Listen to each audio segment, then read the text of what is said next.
이거는 뭐 투자하라고 하는 것보다는 이런 일이 일어나서는 안 되는데 가끔가다 이런 일이 일어나는 걸 보면은 조금 좀 마음이 안타깝고, 제가 추천하는 건 그래도 서대문구 연희동이면 서울 중심가예요. 연세대학교, 서강대, 홍대 이런 쪽에 있는 데가 이 뭐야? 연희동 아닙니까?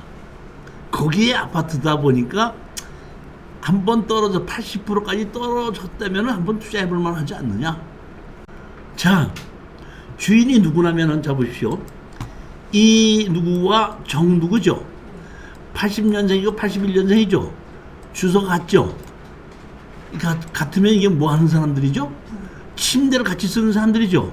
근데 강제경매 신청을 했죠. 채권자가 누구죠?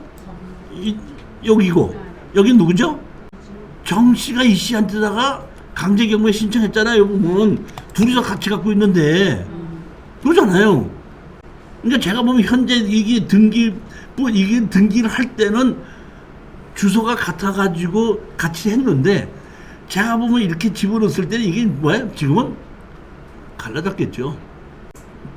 뭐 그런 거 걱정하지 마시고 최저가로 들어가서 낙찰을 받으시면은, 제가 보기에 이거는 그 취하될 확률은 적어요. 왜냐면은 이게 보면 위자료 같은데 여기 가격을 위자료를 다 주지 않으라고 않다고 했는데, 낙찰을 받으면 이게 2분의 1은 이쪽으로 먼저 가죠. 배당이. 그러니까 여기에 청구한 사람이 먼저 대출 받은 거 띄고 나머지 반을 가지고 배당을 받아가는 거니까, 청구한 것만큼은 자기가 받을 것만 청구했을 거고 받아가는 건 다 못 받아갈 수 있기 때문에, 제가 보기에는 이거는 취하가 안 될 수도 있을 거다 이렇게 보는데, 제가 80년생이고 81년생이죠. 그럼 지금 몇 살이죠? 제일 궁금한 게 있어요. 자식들이 있을까 없을까? 하여튼 간에 이런 사건이 벌어진 건데, 이게 뭐 그냥 서울 시내 중심가에 있는 아파트니까 저는 뭐 여기는 가격이 떨어지지 않는다고, 감정가가 틀리지 않다고 보거든요. 그리고 여기는 상승세가 지금 타기 시작하려고 하는 쪽에 이제 다시 말해 아까도 말씀드렸지만 김포, 양주, 기흥, 광주 이쪽은 약간 상승세를 타고 있고, 시내는 요거보다 조금 더 타고 있기 때문에 제가 보기엔 80%라도 한번 투자해볼 만하다 이런 생각에 추천한 겁니다. 13번째입니다. 제주도 서귀포시 남원읍 위밀입니다. 그동안에는 제주도가 서귀포시가 있고 제주시가 있었는데, 이 서귀포시 성산 쪽으로 제2공항이 생기다 보니까 지금 땅값이 올라가는 것은 보면 서귀포를 중심으로 해서 동쪽이 올라가는 거 있는 쪽이라고 보시면 되는데, 거기에 보면은 두 개가 나오는데, 지금 제가 추천하는 건 이거고, 이거는 49%대에 누가 낙찰을 받아 간 겁니다. 근데 지금 얼마까지 떨어졌죠? 우리는 24%까지 떨어진 겁니다. 얘가 지목이 과선으로 되어 있지만은 2종 일반 주거지역이기 때문에 농지증은 필요 없습니다. 자, 보시면 우리가 낙찰을 받은 땅이 세 필지인데, 한 필지, 두 필지, 세 필지입니다. 그리고 여기에 있는 한 필지, 여기 두 필지는 아까 51%에 낙찰받아 갔죠. 49%까지 떨어졌을 때. 근데 요거는 지금 24%까지 떨어졌습니다. 왜 떨어졌냐? 떨어진 건 반드시 이유가 있죠. 뭐가 있죠? 여기 보면 항공사진에 보면 여기 공사한 거 이제 있죠. 인게 있죠. 그게 뭐냐? 이렇게 돼 있습니다. 현장을 가서 보면은 공사를 해서 착공계를 내놨습니다. 자, 아까도 제가 말씀드렸죠. 어떤 땅에 건축 허가를 받으면은 그 허가가 취소되기 전까지는 허가를 또 다시 안 내준다 이런 얘기거든요. 그러니까 여러분들이 이 땅을 낙찰을 받아도 여기는 이미 허가를 받았고 착공계를 내놨기 때문에 여러분들은 이 땅에 인허가를 받을 수 없습니다. 다시 말하면 땅의 가격은 인허가가 결정이 되는데 인허가를 받을 수 없다 이런 뜻, 가격이 떨어질 수밖에 없다 이런 얘기인데 우리는 인허가가 받을 수 없는 이 땅을 사서 인허가를 받아야 되는 겁니다. 그러면 인허가를 받을 수 없는 이유가 먼저 여기에 인허가를 받아놓고 착공계를 내놨기 때문에 인허가를 받을 수 없는 거예요.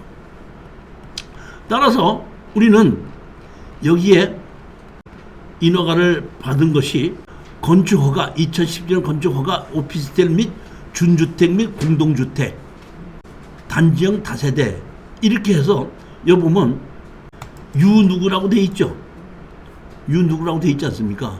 그러면 건축지 명예 변경, 즉 다시 말하면 이 유누구를 상대로 철거와 지료 소송을 내서 이 사람이 여기에 건물을 다 철거해주면 우리 인허가를 받을 수 있습니다. 그러면 또 하나는 이 유누구에게 건축지 명예 변경을 신청해서 현재 있는 건축 허가권을 넘겨받는 겁니다. 그러니까 우리로서는 넘겨받으면 우리가 이것을 인허가를 우리가 받는 것이, 그러니까 인허가를 못 받는 땅에서 인허가를 받는 땅으로 바뀌기 때문에 돈이 되는 건데 문제는 여기에 허가받은 유누구와 우리가 건축지 명예 변경을 할 때 돈을 나는 1,000만 원 주겠다 그런데 이 사람은 2억을 달라 해서 협상이 안 되는 경우가 있다 이런 얘기입니다. 핵심 문제는 그게 문제인 겁니다. 물론 우리가 해준 대로 해주면 아무 문제가 없죠. 그리고 이 사람이 돈을 달라는 대로 우린 다 주면 마진이 없는 거죠. 그러니까 어떻게든지 가격을 낮춰서 건축지 명예 변경을 해야 된다는 얘기인데 이런 경우 우리 간단합니다. 유누구를 상대로 철거와 지료 소송을 내서 지료 판결을 받으면은 유누구가 갖고 있는 그 사람의 개인 재산을 압류해도 되고 이것을 가지고 건축 허가를 명예 변경을 해달라고 행정 소송을 해도 되고 둘 중에 어떤 걸 해도 아무 상관이 없다 이런 뜻입니다. 가장 좋은 것은 유누구하고 만나서 적당한 가격에 넘겨준다. 왜? 우리는 유누구 때문에 싸게 낙찰을 받는 거예요. 이게 얼마에 받는 거죠? 보면 10억짜리를 2억 6천에 받는 거 아니에요. 그러면 유누구라는 사람이 저렇게 착공계를 내고 버티고 있었기 때문에 우리는 한 7억 정도를 싸게 받는 건데 그 사람에게 5천만 원이든지 6, 7천만 원 주고 허가권을 갖고 온다고 하더라도 우리가 크게 억울하진 않다 이런 얘기. 근데 그 사람이 더 욕심을 내서 몇 억을 달라고 할 때는 우리는 그건 수용하지 못하니까 그 사람에게 압력을 주기 위해서 그 사람에게 지료 청구를 하고 그 사람의 재산을 찾아서 그 사람의 재산을 압류하는 겁니다. 먼저 번에 우리 이성희 사장님도 아시겠지만은 평택에 우리 땅에다가 그 외 폐기물을 버리고 도망갔어요. 우리 그 낙찰을 받는 땅에. 그래서 그 사람을 우리가 찾아가지고 전화로 이제 우리가 치워달라고 했더니 그거 뭐 나 못 치운다 뭐 내 건데 뭐 돈 얼마 줘야지 내가 치우겠다 뭐 이러는 바람에 그걸 가지고 그 사람을 상대로 철거 지료 쓰는 걸 청구해서 판결을 받아가지고 그 사람이 가지고 있던 저기 막 가평에 연립주택이 있었거든요. 그걸 압류해서 경매를 집어넣고 내놓으라 했더니 그 한 일주일 있다가 바로 다 청소 싹 해가지고 가고 다 치워. 내가 얘기했죠. 그 폐기물만 다 치워간다는 난 당신 나한테 더 이상 얘기 안 하겠다 했더니 알겠습니다. 다 치워간 적이 있거든요. 즉 이런 식으로 그 사람의 여긴 유누구가 있으니까 그 사람의 개인 재산을 압류를 해가지고 지료를 달라고 해도 협상은 된다는 겁니다. 여기는 그 협상을 하는 것이 관건입니다. 그러면 협상을 하는데 예를 들어서 1억이 든다고 하더라도 10억짜리를 2억 6천 주고 2억 6천 주고 2억 7천 주고 샀다가 1억을 더 준다고 해도 3억 7천짜리니까 10억짜리를 3억 7천 주고 사다 보니까 우리로서는 마진이 충분하다 이런 뜻입니다. 물론 저하고 같이 협력을 한다면 1억은커녕 제가 보기에는 저하고 협상한다면 3천만 이상 안 줍니다. 저하고 같이 한다고 그러면 위치도 좋습니다. 여기 자, 이거 어제 서귀포 있는 데서 여기 항이 있는 데서 보면 바로 한 아까처럼 100m는 아니지만 한 300m 정도 떨어진 곳이다 보니까 여기에 조망권은 있는 걸로 보고 제가 보기에는 여기 여기서 이 사람이 타운하우스 같은 걸 지으려고 했던 것 같아요. 평수가 좀 넓다 보니까. 그런데 아까 그 일부 평수는 잘라져 나가다 보니까 뭐 타운하우스를 진다고 하더라도 내가 보기엔 4-5회는 지을 수 있을 정도의 면적은 됩니다. 위치도 좋고. 14번째 물건입니다. 의정부시 의정부동의 상업지역에 나홀로 아파트가 경매로 나온 겁니다. 권리 분석에도 아무 문제가 없는데 제가 판단하기에 이거는 자 우리가 아파트를 짓는데 아파트를 인허가 받는 방법은 2가지가 있는데 하나는 주택법에 의해서 받는 것이 있고 또 하나는 건축법에 의해서 받는 방법이 있는데 여기 상업지역이라는 얘기는 주택법에 의해서 받은 것이 아니라 건축법에 의해서 받아갖고 그 상업지역에 나홀로 아파트에 보면 그러니까 시내 중심가에 있기 때문에 제가 보기에는 이거는 낙찰받으면 월세 받는 아파트입니다. 소유하면서 임대사업자 등록을 내갖고 월세 받는 대로 쓰시는 그런 아파트로 보시면 됩니다. 가격은 2억짜리 하자면 1억까지 떨어졌으니까 그 적당한 가격에 지르지 마십시오. 이거는 나홀로 아파트이기 때문에 월세나 세는 잘 들어와도 정식으로 내가 살려고 하시는 분은 드문 아파트입니다. 이거는. 그러니까 매매는 쉽게 잘 안 되니까 매매를 하려고 하면 싸게 내놔야 되는 거고 매매를 하지 않고 소유하면서 월세를 주는 아파트로 투자를 한다고 여러분 생각하셔야 된다는 겁니다. 임대사업자 등록증을 만드신 분은 이걸 사서 임대로 주시는 걸로 가시면 맞습니다. 15번째입니다. 파주시 파주읍의 법원읍의 공장용지가 1175.21평이 경매로 나왔는데 감정가가 보면은 얼마로 돼 있냐면 보면 15억이고 토지 감정 가격이 12억으로 돼 있는데 공시지가가 제가 공시지가를 떼어봤더니 공시지가가 6억 9천이더라고요. 근데 지금 가격이 얼마까지 떨어졌죠? 5억 3,800까지 떨어졌다는 얘기는 법원읍에 있는 공장용지가 공시지가보다 더 떨어졌습니다. 그러다 보니까 이거 한번 투자해볼 만하지 않겠는가 이렇게 해서 제가 추천한 겁니다. 여기 보시면 공장인데 법인이 아니라 개인으로 갖고 있는 거고 봤더니 파산을 했더구만.